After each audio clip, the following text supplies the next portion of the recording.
Sobat Maestro, sesaat lagi Anda akan bersama-sama mengikuti pengajaran firman Allah yang disampaikan oleh hambanya Pastor Dorcas Daud dari Gereja Hope ACC. Selamat mendengarkan. Shalom, Anda akan mendengarkan program Kuasa dalam Firman-Nya yang disampaikan oleh Pastor Dorcas Daud dari Hope ACC dan Dorcas Ministries. Selamat mendengarkan. Shalom, kita akan membuka firman Allah di dalam kitab Yesaya pasal yang ke-46. Kita akan baca sama-sama Yesaya 46 ayat 10 sampai 11 dari mulai ayat 9 ya. Ingatlah hal-hal yang dahulu dari sejak purbakala, bahwasanya akulah Allah dan tidak ada yang lain. Akulah Allah dan tidak ada yang seperti aku, yang memberitakan dari mulanya hal yang kemudian, dan dari zaman purbakala apa yang belum terlaksana, yang berkata keputusanku akan sampai dan segala kehendakku akan kulaksanakan, yang memanggil burung buas dari timur dan orang yang melaksanakan putusanku dari negeri yang jauh. Aku telah mengatakannya, maka aku hendak melangsungkannya. Aku telah merencanakannya, maka aku hendak melaksanakannya. Tahu tidak bahwa dari dahulu kala Allah itu mempunyai rencana dan tujuan yang selalu akan digenapinya. Dan rencana serta tujuan Allah itu selalu rencana dan tujuan yang mendatangkan damai sejahtera, bukan yang mendatangkan malapetaka.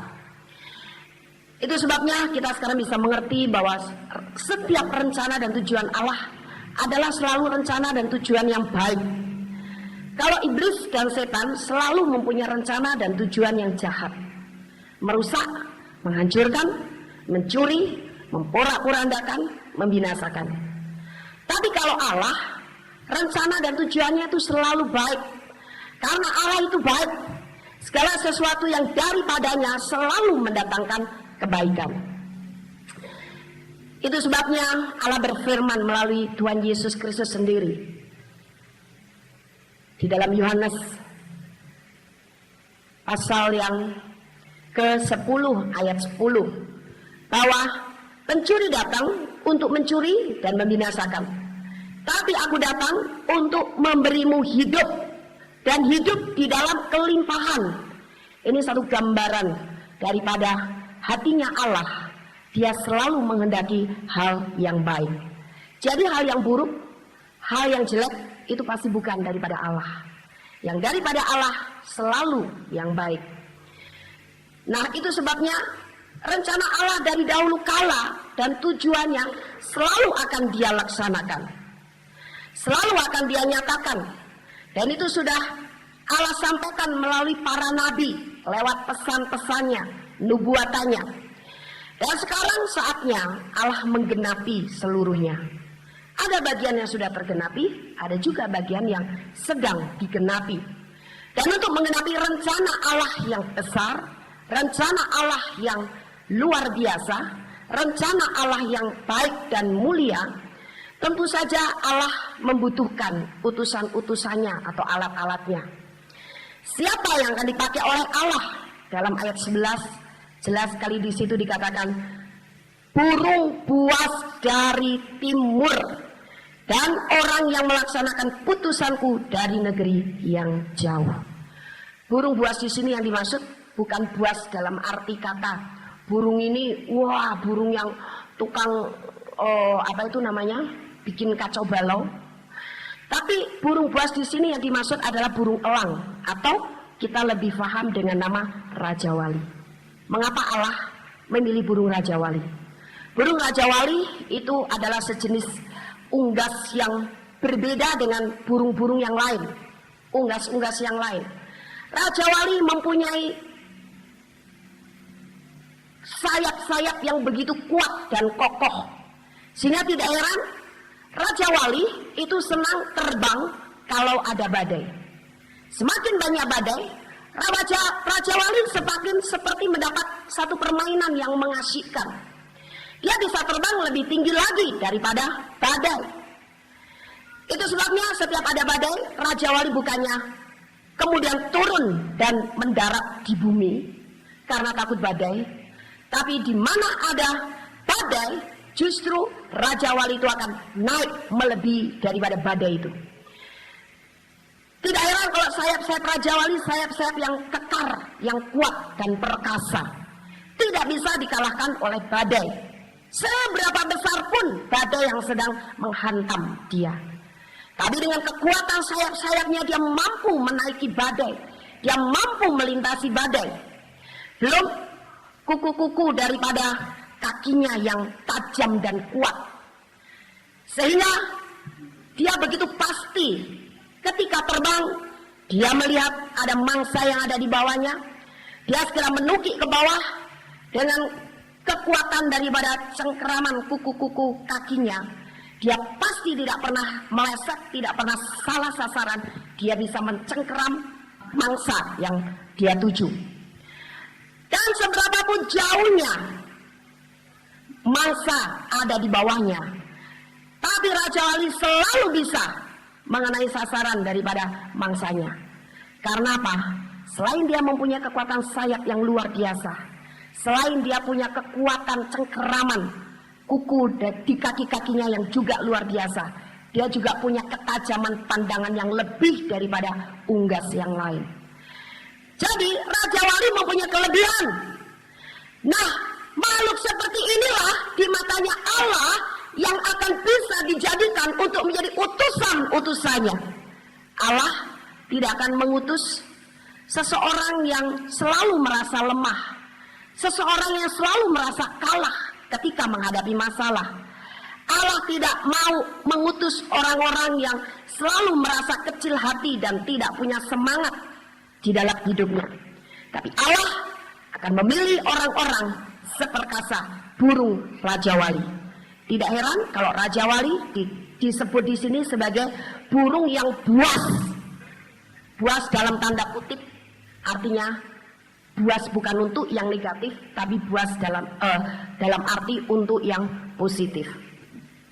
Nah, sekarang siapa yang menjadi orang-orang pilihannya Allah atau Raja Walinya Allah?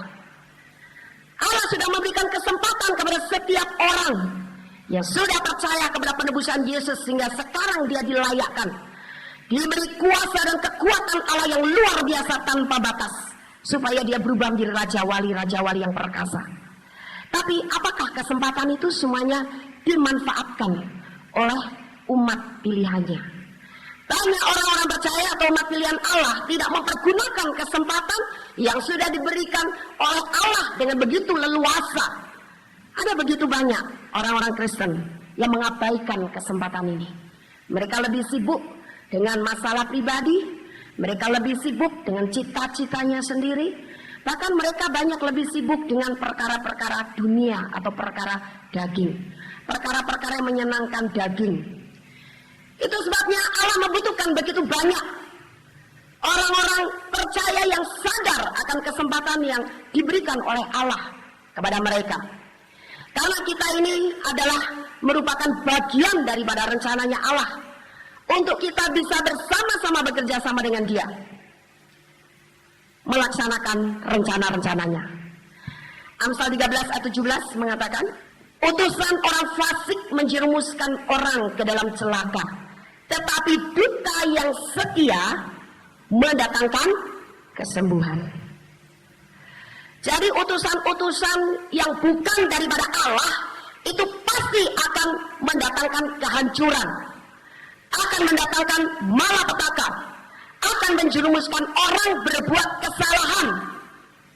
Tapi duta yang setia, siapa yang dimaksud dengan duta setia? Orang-orang percaya yang sadar akan rencana Allah seperti ini. Dia tahu dia merupakan bagian daripada rencananya, sehingga dia memberikan respon atau menyambut rencananya Allah ini untuk dipilih menjadi Raja Walinya. Maka dia akan mendatangkan kesembuhan. Jadi gampang sekarang kalau kita melihat orang Kristen, dia mendatangkan kehancuran, mendatangkan malapetaka, kerusakan, ataukah dia mendatangkan kesembuhan? Kalau dia mendatangkan kesembuhan, itu adalah Raja Walinya Allah.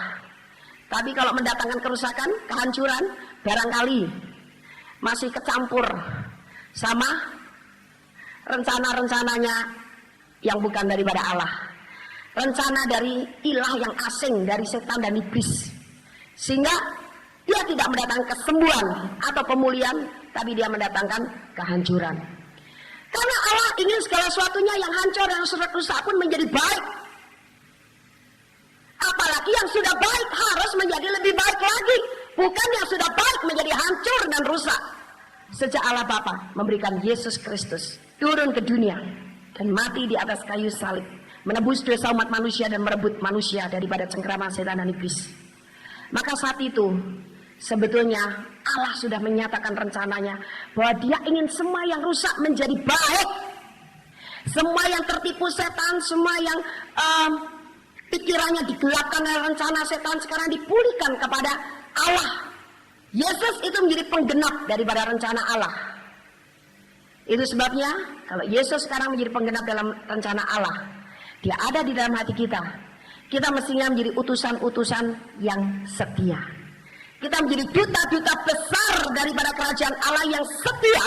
Di mana saja kita berada, kita mendatangkan kesembuhan.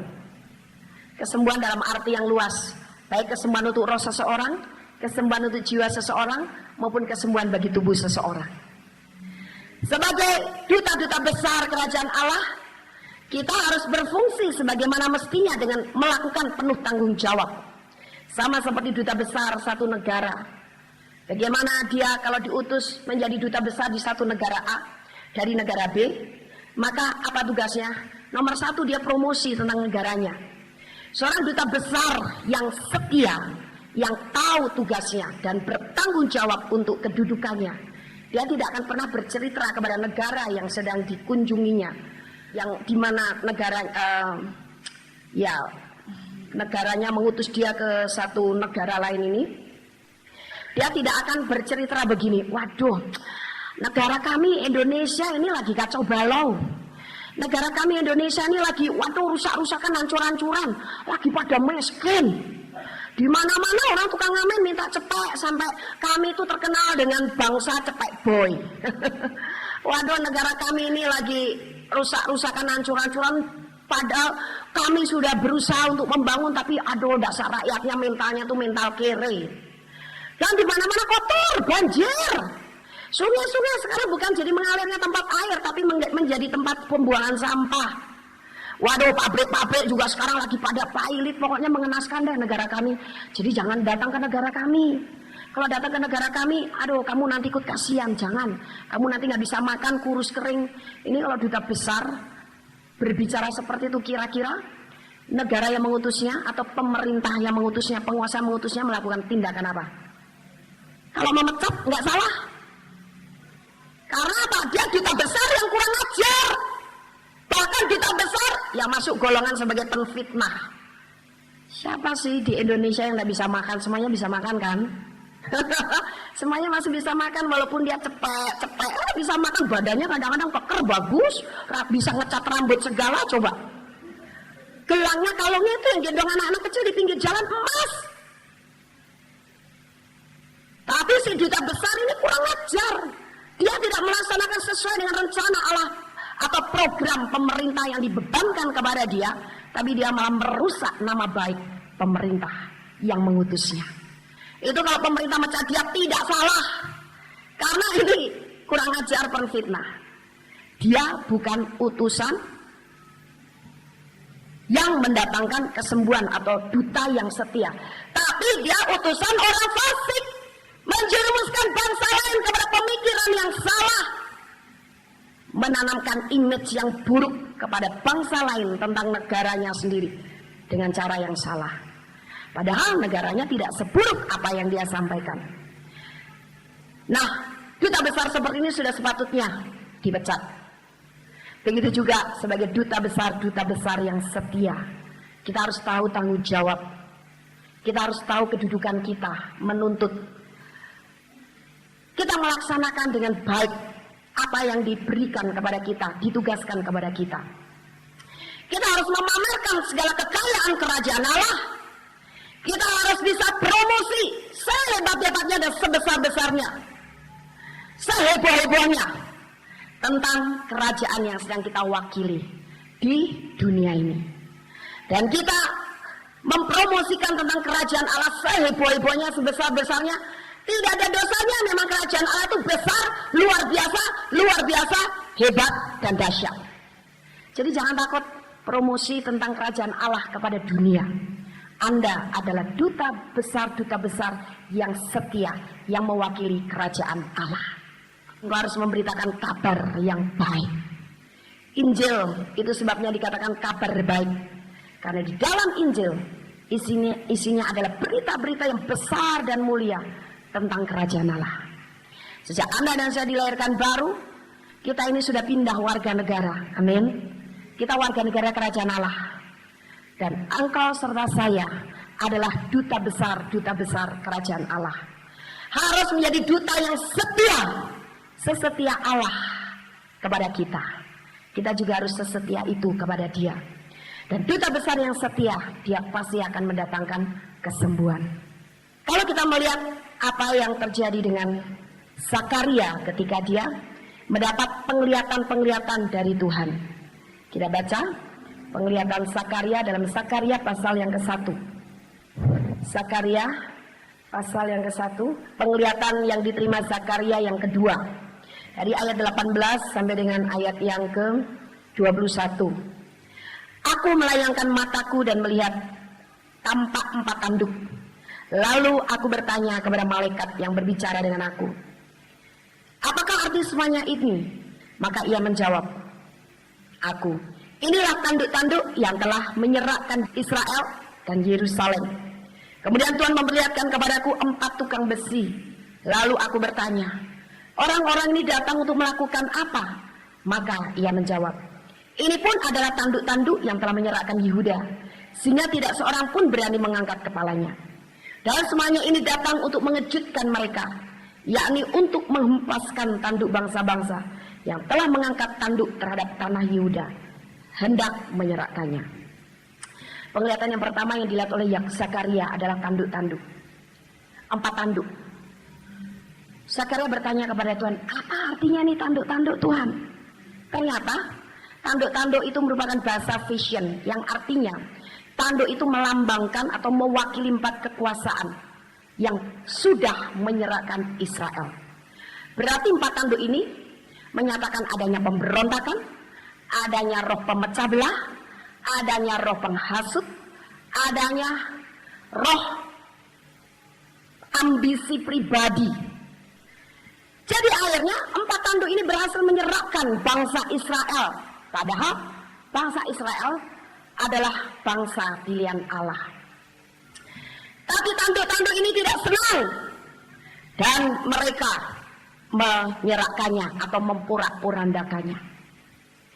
Maka terjadilah kekacauan di antara bangsa Israel. Tapi sekali lagi karena Allah tidak suka akan hal-hal yang rusak, sekalipun tanduk-tanduk ini sepertinya sudah berhasil untuk memporak-porandakan bangsa Israel, Allah tidak tinggal diam. Allah terus akan mencari jalan keluar dan dia akan melaksanakan rencananya untuk semuanya menjadi baik dan terbangun kembali. Dia tidak biarkan tanduk-tanduk itu terus senang merasa berkemenangan dan berusaha terus makin menghancurkan bangsa Israel. Karena bangsa Israel sampai dikatakan di situ berat untuk mengangkat kepalanya. Berarti bangsa Israel sampai merasa tertekan, tertindas, stres, kecewa, tawar hati dan berbagai macam hal yang membuat mereka mau ngangkat kepala aja rasanya berat. Orang kalau banyak duka cita, orang kalau banyak beban, stres, frustrasi, kecewa, itu lama-lama kan jadi bungkuk ya, betul nggak? Wajahnya saking berat dengan masalah itu lama-lama juga nggak bisa tegak. Akhirnya turun ke bawah, makin turun ke bawah, makin turun ke bawah. Nah itu yang terjadi pada bangsa Israel. Mereka bertanya-tanya, ya kita kok jadi diperandakan dari keluarga kita. Barangkali mereka bukan hanya diporak-porandakan dari satu keluarga dengan keluarga lain, tapi dari satu keluarga jadi dari satu kaum itu juga sudah dicerai-beraikan. Tadi yang satu kaum dengan satu kaum mengumpul satu persatu menjadi satu, tapi sekarang menjadi tercerai-berai. Ya gimana? Aduh, kekuatan kita gak ada lagi. Saya sudah jauh sama keluarga, saya sudah jauh dengan kaum saya. Bahkan barangkali pengharapan untuk mereka saling bertemu lagi itu sudah tidak ada. Mereka sampai merasa berat. Nah, Allah berkata, cukup. Sekarang aku yang akan bertindak. Sekarang saya akan menegakkan kembali kepala-kepala yang tertunduk. Akibat daripada ulah tanduk-tanduk itu, 4 tanduk itu. Aku tidak akan tinggal diam. Karena aku tidak menghendaki satu umatku binasa. Aku tidak menghendaki bangsa Israel menjadi umat perjanjian, umat yang kukasih itu menjadi hancur lebur. Mereka juga umat-umat pilihanku, walaupun mereka tegar tengkuk, walaupun mereka keras kepala, tapi mereka tetap adalah umat yang kukasih. Sampai suatu saat Allah nanti betul-betul nih menyatukan kembali bangsa Israel yang sekarang sudah mulai ngumpul. Hanya satu suku yang belum ditemukan. Dari 12 suku baru satu suku yang belum ditemukan. Allah betul-betul nanti akan mengumpulkan mereka menjadi satu. Nah, apa yang Allah lakukan? Dia tidak hanya menghentikan pekerjaan tanduk-tanduk itu, tapi seperti rencananya, dia selalu punya visi menyembuhkan, memulihkan.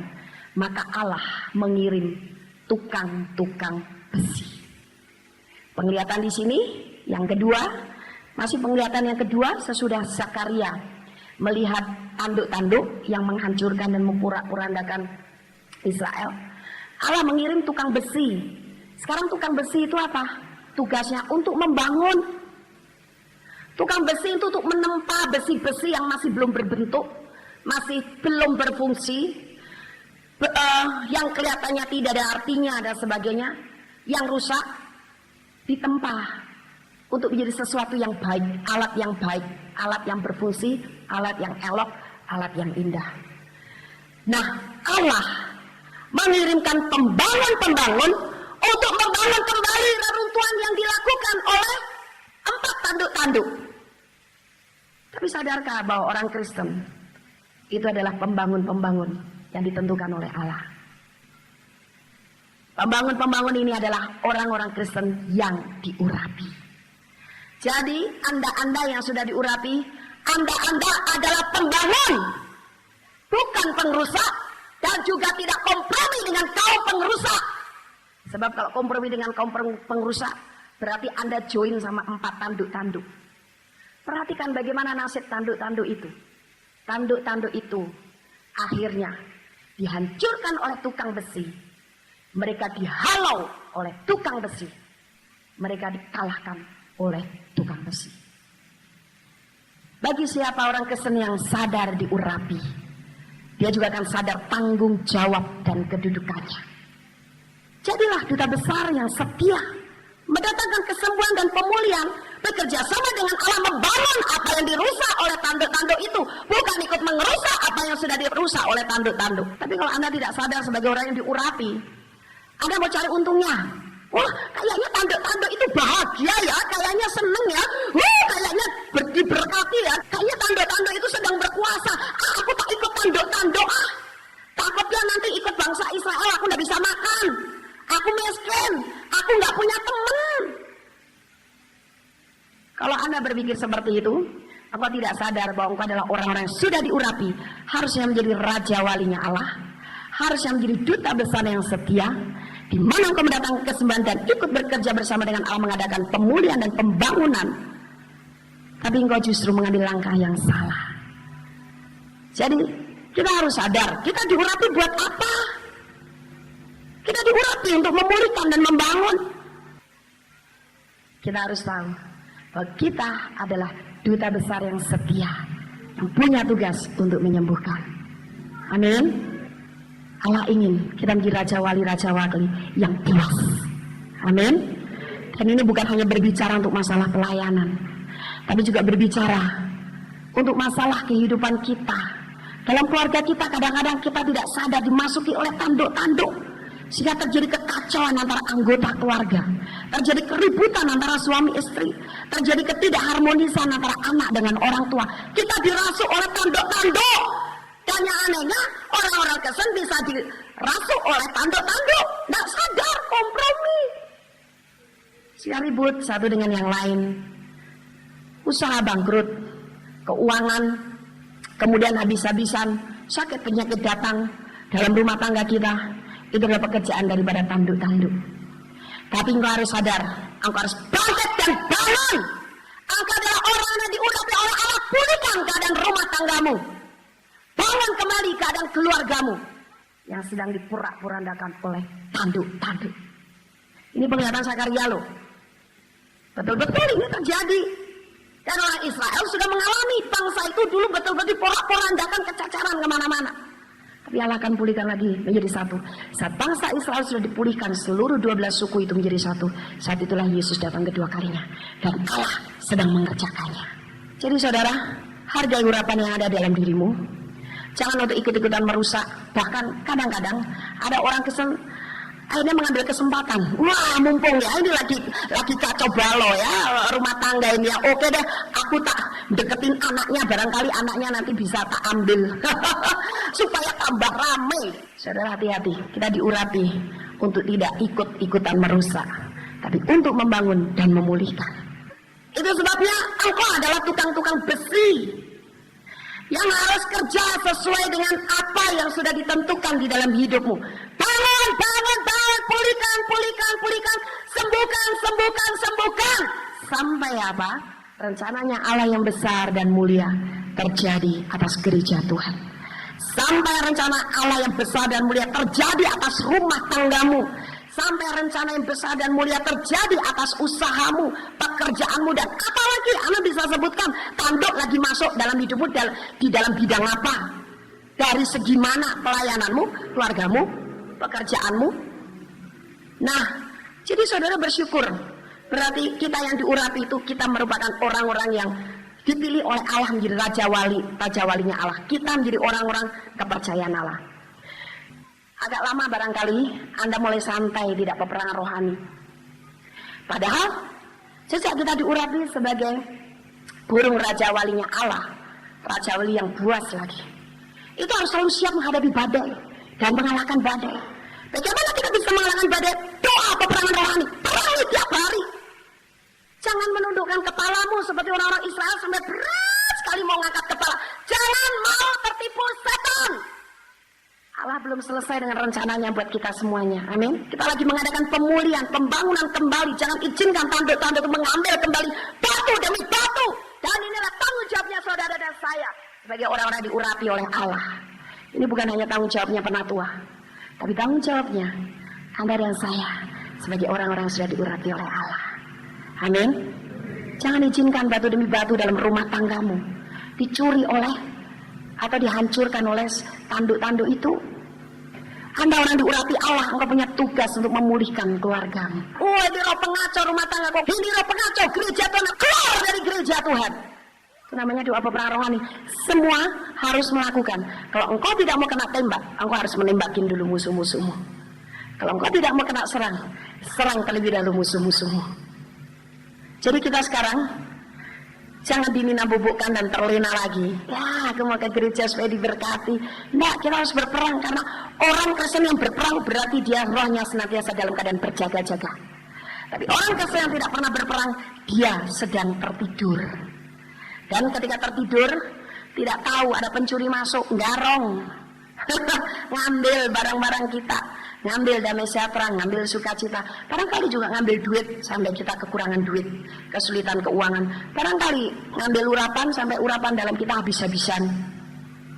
Ngambil kasih kita mula-mula kepada Tuhan sampai kita hatinya tawar dengan Tuhan dan sebagainya.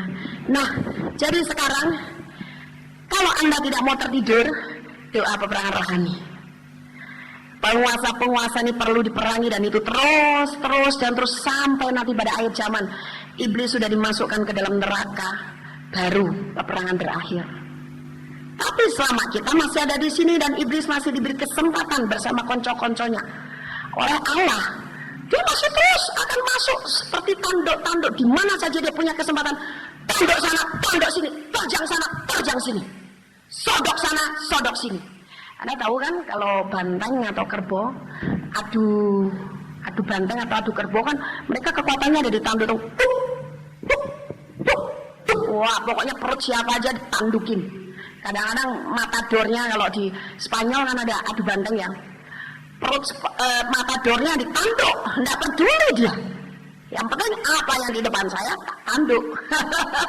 Karena memang iblis tidak punya mata, buta sebetulnya. Dia tahu kalau mulut kita ngomong. Nah, jadi sekarang kalau tanduk-tanduk itu diberi kesempatan karena kita tidak perangi, maka akhirnya walaupun kita mulai membangun, bangunan itu akan roboh lagi. Bangunan itu akan porak-poranda lagi. Bangunan itu tidak akan mengalami tidak akan selesai pada waktunya. Rencana Allah akan tertunda. Rencana Allah yang besar dan mulia itu akan menjadi terkatung-katung. Itu sebabnya seorang yang diurapi sekarang dia harus berperang, hancurkan semua tanduk-tanduk, 4 tanduk itu dihancurkan. Dan sesudah kita menghancurkannya, kita mengacaukan rencana tanduk-tanduk itu, kita sekarang baru mulai membangun sehingga bangunan kita menjadi sukses. Kalau kita sudah mulai membangun, terus tekun membangun di dalamnya sebagai duta besar yang setia, terus bangun dan bangun, kerja dan kerja. Seperti burung Raja Wali, selain dia terbang tinggi, dia matanya juga jelalatan lihat ke bawah, barangkali ada mangsa. Begitu dia tahu ada mangsa, langsung menuki ke bawah, dia cengkram, dia bawa terbang lagi itu mangsa. Sama dengan kita, Raja Walinya Allah. Sembali kerja, bangun. Apa yang kita lakukan? Kita harus mencari mangsa. Sekarang mangsa di sekitar kita tuh banyak. Saya bersyukur di mana-mana gereja Tuhan ada timbul baru, tapi sekarang kekurangan daripada gereja Tuhan, di mana ada gereja baru berdiri karena terjadi perpecahan. Zaman dulu terjadi gereja Tuhan karena ada penginjilan. Itu satu kemunduran rohani, saudara. Itu satu kemunduran rohani. Yang benar gereja berdiri itu karena ada penginjilan. Amin. Karena Yesus untuk semua orang. Injil buat mereka. Injil bukan untuk dipecah belah. Gereja yang murni adalah gereja yang dipenuhi oleh jiwa-jiwa hasil daripada penginjilan orang-orang yang ada di dalam gereja itu. Saya dorong Anda sekarang memberitakan Injil angkat Raja Wali buat Allah. Amin. Bawa jiwa-jiwa baru. Kami penatua tidak akan pernah mendorong Anda untuk bikin pemecah belah, menarik orang-orang yang sudah ada di gereja orang lain, tarik ke sini, beritakan Injil, menangkan mereka. Itu baru namanya gereja Tuhan. Biarkan dia bertumbuh di lahan yang sudah disediakan oleh Allah. Bagaimana dia bisa bertumbuh kalau baru di sini udah dicabut lagi ke sana, nanti di sana goncang lagi, cabut lagi ke sana, nggak bisa bertumbuh, nggak bisa berbuah. Memang saya gregetan. Sekarang ada pekerjaan orang-orang Kristen yang katanya diurapi, tapi caranya tidak alkitabiah. Sekarang orang yang sudah mulai ada di satu lahan, biarkan dia bertumbuh di situ, sampai berakar dengan kuat di gereja itu, sampai dia berbuah. Dan buahnya dia dinikmati orang lain, bisa memenangkan jiwa orang lain. Amin. Biar yang gak suka keluar gak apa-apa. Tapi ini kebenaran. Saya ingin Anda menjadi orang-orang Kristen yang murni di hadapan Tuhan. Kenapa saya mengasihi Anda? Saya memberitakan rencana Allah yang besar dan mulia seperti itu. Memang media bagus. Buat apa? Buat dimanfaat bagi Injil.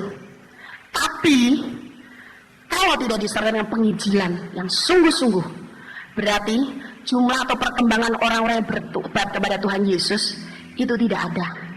Betul tidak? Padahal Injil diberitakan buat kerajaan Allah mengembang.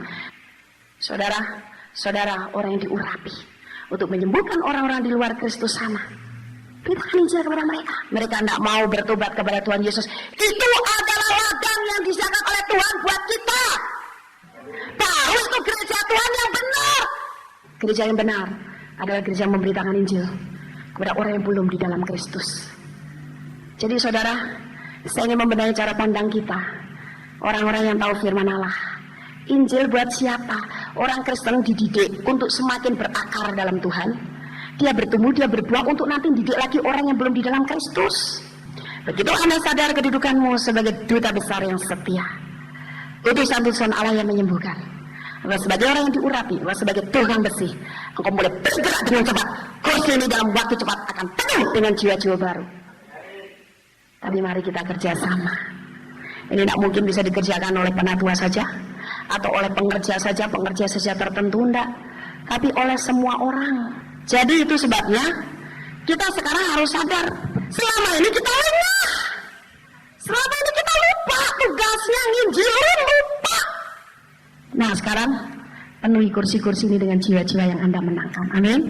Engkau bisa, engkau bisa, engkau bisa, dan engkau bisa. Tak ada satupun yang gak bisa asal Anda mau. Saya juga bukan orang tukang ngomong, tapi karena ketika diurapi dan saya pakai urapan dan tugas itu saya lakukan dengan baik, saya jadi bisa ngomong tentang Injil. Anda juga, amin. Jadi jangan berpikir, oh kita kan jemaat biasa saja. Anda adalah orang-orang kecil yang diurapi yang luar biasa. Ya, jangan tertunduk kepalamu hai orang-orang Israel. Allah itu membangkitkan kita kembali. Jadi jangan sampai orang Israel yang sampai kepala tidak bisa mengangkat kepala. Biar dia tegak, kita tegak di hadapan Allah. Nah, orang-orang yang diurapi adalah orang-orang pembangun. Sekarang kita lihat penglihatan dari Zakaria yang ketiga. Ayat 1 sampai dengan ayat 4. Aku melayangkan mataku dan sementara malaikat yang berbicara dengan aku itu maju ke depan. Majulah seorang malaikat lalu mendekatinya. Yang diberi perintah, berlarilah, katakanlah kepada orang muda yang di sana itu, demikian, Yerusalem akan tetap tinggal seperti padang terbuka oleh karena banyaknya manusia dan hewan di dalamnya. Dan aku sendiri, demikianlah firman Tuhan, akan menjadi tembok berapi baginya di sekelilingnya, dan aku akan menjadi kemuliaan di dalamnya. Perhatikan, ketika tukang-tukang besi atau orang-orang yang sudah diurapi, mulai dia sudah menghancurkan dan mengacaukan tanduk-tanduk itu dan mulai bergerak untuk membangun, Allah kirim seorang tukang pengukur. Tukang pengukur ini mengukur berapa panjangnya, berapa dalamnya, berapa luasnya. Sekarang apa maksudnya tukang pengukur dalam visionnya Zakaria? Allah mau memberitahu bahwa sesudah bangsa Israel ini diporak-porandakan oleh tanduk-tanduk, Allah sudah mengirim tukang besi dan tukang besi ini bekerja sesuai dengan tugasnya, maka Allah akan mendatangkan tuaian yang besar.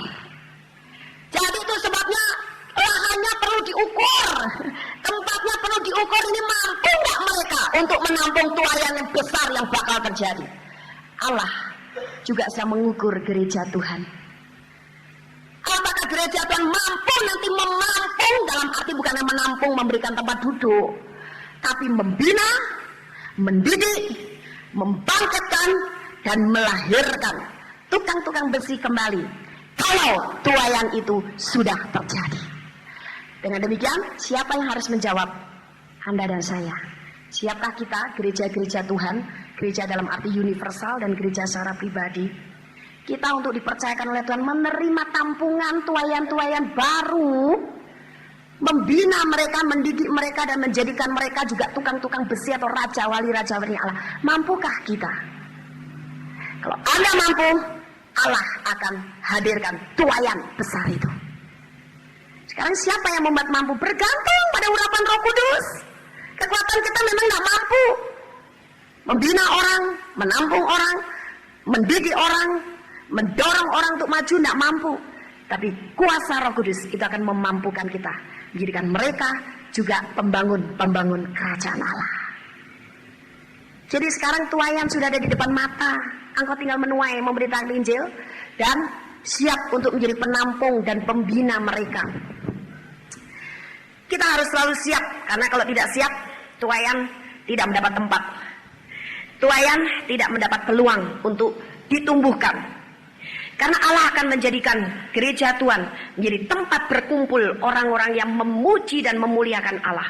Orang-orang yang melakukan pekerjaan-pekerjaan yang besar sesuai dengan rencananya.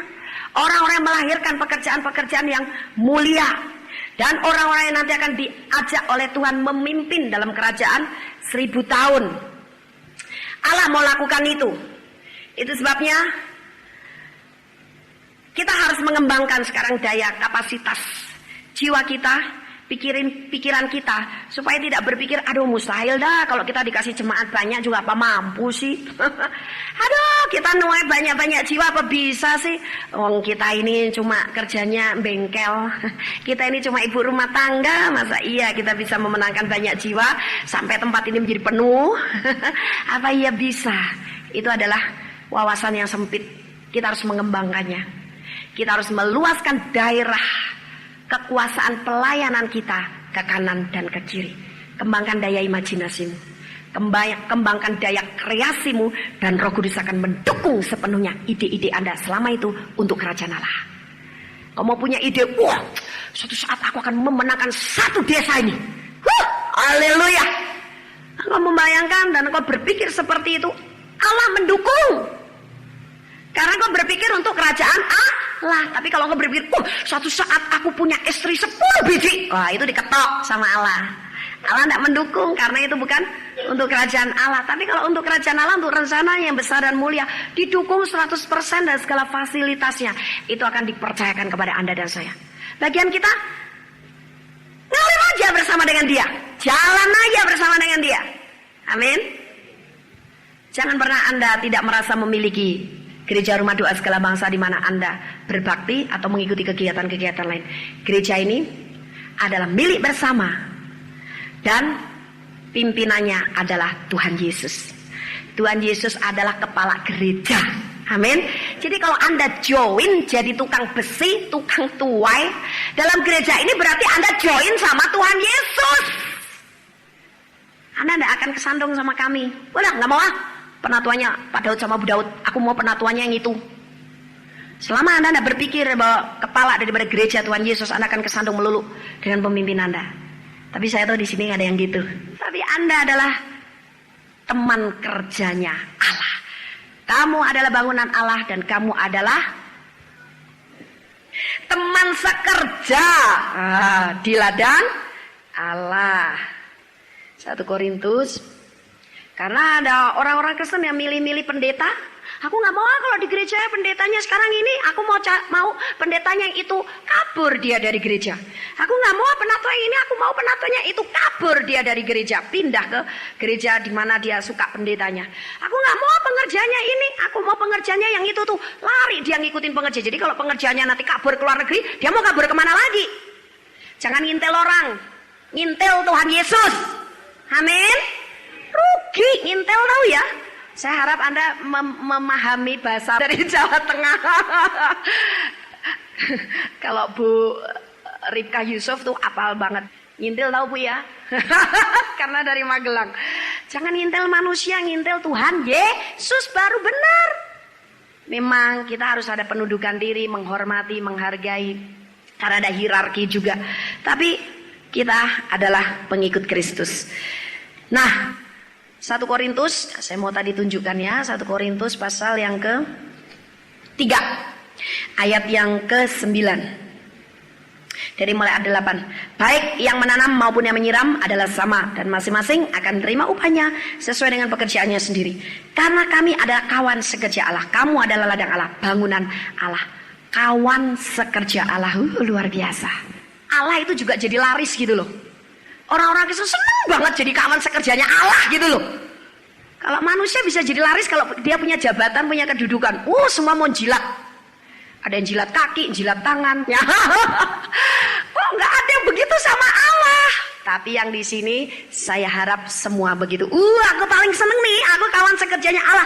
Aku punya perusahaan loh, join sama siapa? Sama Allah Bapa.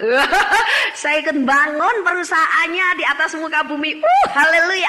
Sebentar lagi nih, tuaian besar ada di tanganku. Haleluya. Gereja-gereja Tuhan akan penuh. Apalagi gereja rumah doa segala bangsa. Sampai nggak cukup itu tempatnya. Aduh, saya senang dengar suara Anda bilang amin. Saya jadi berada di tempat rekan sekerja. Kalau Anda diem saja, saya merasa asing loh, ini teman kerjaku bukan sih ya. Tapi kalau Anda bilang amin, aku berarti berada di tengah-tengah orang yang sekerja, sevisi dengan saya. Nah, oke. Sekarang, yang luar biasa lagi adalah ketika sudah diukur, maka Allah berjanji. Zakaria, kembali ke Zakaria. Kok jadi Korintus lagi? Zakaria ya. Zakaria. Kok nggak ketemu lagi? Wah, ya. Alkitab saya sudah luar biasa wujudnya. Karena dibolak-balik sana udah berapa lama nih. Oke, Zakaria pasal 1-nya ayat yang ke dari mulai 4, yang diberi perintah berlarilah, katakanlah kepada orang muda yang di sana itu demikian, Yerusalem akan tetap tinggal seperti padang terbuka oleh karena banyaknya manusia dan hewan di dalamnya. Ini berbicara tentang tuaian jiwa-jiwa ya. Dan aku sendiri, demikian firman Tuhan, akan menjadi tembok berapi baginya di sekelilingnya, dan aku akan menjadi kemuliaan di dalamnya. Luar biasa. Jadi apa yang dibangun oleh tukang besi sehingga tuaian jiwa-jiwa itu tertampung di situ, Tuhan sendiri akan menjadi penjaga sebagai tembok berapi, dan dia akan menyatakan kemuliaan yang lebih besar lagi. Tapi syaratnya kita sekarang harus bergerak. Kita yang harus bangkit jadi tukang-tukang besi karena orang yang sudah diurapi, dan kita hancurkan tanduk-tanduk itu, roh tanduk-tanduk itu, kita peperangan rohani lagi. Kemudian kita mulai bangun. Kita mulai pulihkan kondisi pelayanan ini. Dan sembari kita sekarang sebagai Raja Wali cari mangsa, kita tangkap mangsa-mangsa itu, bawa ke dalam rumahnya Allah. Beritakan tentang kerajaan sorga sudah dekat, tentang kasih Allah, tentang pengampunan dosa hanya di dalam Yesus Kristus. Allah akan menjagai kita menjadi tembok berapi dan menyatakan kemuliaannya. Begitu juga dalam keluargamu, dalam pekerjaanmu. Kalau engkau mengalami seperti itu, jangan kecil hati, jangan putus asa. Hancurkan roh tanduk-tanduk yang merusak rumah tanggamu, yang menghambat kariermu, atau yang menghancurkan pekerjaanmu atau berkat-berkatmu. Sudah itu, mulai bangun dengan iman. Banyak berdoa, banyak menyembah Allah, lakukan doa peperangan rohani. Dan sesudah bangun, maka anggota keluargamu akan dimenangkan. Bertobat kepada Tuhan Yesus. Engkau beritakan Injil kepada mereka. Karena ladang sudah digarap, Injil bisa tertabur dengan baik. Maka Allah akhirnya akan menjadi tembok berapi yang memagari keluargamu. Kemuliaan Allah akan ada di dalamnya. Keluargamu tidak akan pernah lagi bisa dihancurkan oleh tanduk-tanduk itu. Amin. Pelayananmu, gerejamu tidak akan pernah bisa dihancurkan lagi oleh tanduk-tanduk itu. Asal kita bersatu sekarang jadi tukang-tukang besi. Jadi jangan tukang nonton sambil ure, yang menang siapa? Oh, yang menang Barnabas. Yang itu yang menang, oh yang menang itu Pak Priyo. Yang sana, waduh Pak Priyo kalah sekarang. Oh Barnabas, oh tapi Barnabas sekarang juga kalah tuh. Itu namanya tukang nonton. Nonton bola boleh, tapi nonton pelayanan pekerjaan Allah enggak boleh. Karena semua sebagai tukang besi, orang yang diurapi harus terlibat di dalamnya. Amin. Jadi jangan nonton Barnabas, jangan nonton Pak Priyo. Jangan nonton Bu Dorcas, jangan nonton Pak Daud. Jangan nonton siapa lagi. Tonton ini, aduh, ini runtuh. Ayo, kita bangun yuk, bangun. Waduh, ini tanduk-tanduk masih di depan pintu. Ayo, kita halau yuk, usir saja dia. Gitu loh caranya. Waduh, di sana ada orang tukang main judi tuh. Ayo kita tangkap, beritakan Injil. Ayo kita tuai jiwanya, kita menangkan jiwanya. Ah, itu Raja Walinya Allah. Setuju? Siapa yang setuju angkat tangan? Puji Tuhan. Biar urapan turun atas engkau. Mari kita berdoa. Haleluya. Haleluya. Kami percaya Anda pasti diberkati oleh firman Tuhan yang disampaikan oleh Pastor Dorcas Daud STH dari Hope ACC dan Dorcas Ministries. Dan bila Anda memiliki pertanyaan seputar kegiatan pelayanan kami, Anda dapat menghubungi kami di 08 222 703 0006. Sekali lagi di 08222 703 0006. Sampai jumpa kembali. Tuhan Yesus memberkati.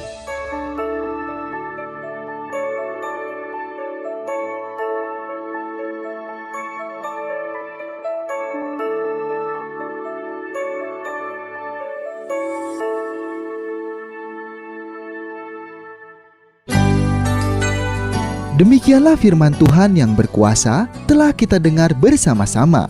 Dan kami percaya Anda sangat diberkati. Bagi yang membutuhkan pertumbuhan iman dan pelayanan lebih lanjut, Anda dapat menghubungi kami dan beribadah bersama dengan kami setiap hari Minggu di Gereja Hope ACC di ACC Center, Jalan Mekar Utama, nomor 31, lantai 3 Kompleks Mekarwangi, Bandung, pada jam 8.30. Ada kebaktian anak-anak pada jam yang sama. Ikuti juga Breakthrough Prayer setiap Jumat jam 18.30. Jika Anda membutuhkan dukungan doa, Anda dapat mengirimkan SMS ke nomor 0822 27030006. Tuhan memberkati.